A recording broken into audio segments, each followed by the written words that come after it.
KONI Sumatera Selatan memanggil seluruh pelatih cabur yang lolos ke PON Aceh Sumut 2024 untuk mengetahui perkembangan para atletnya di masa persiapan pemusatan latihan berjalan saat ini.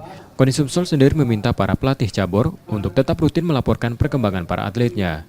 KONI Sumsel juga mengakui hingga saat ini kondisi fisik para atletnya masih berada di bawah standar. Hal inilah yang harus segera dibenahi di masa waktu persiapan yang tersedia. KONI Sumsel memastikan, dari total keseluruhan 328 atlet yang lolos ke PON Aceh Sumut, 75% diantaranya masih terkendala kondisi fisik yang berada di bawah standar. Sedangkan 6% diantaranya terkendala kondisi kesehatan terutama pola makan dan gizinya.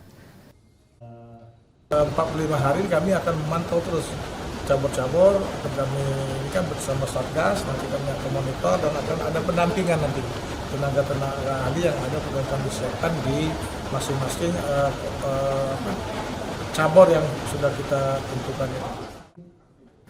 Nantinya seluruh cabur yang lolos ke PON Aceh Sumut 2024 akan mendapat pendampingan dari tenaga ahli KONI Sumatera Selatan. Nur Muhammad, Kompas TV, Palembang, Sumatera Selatan.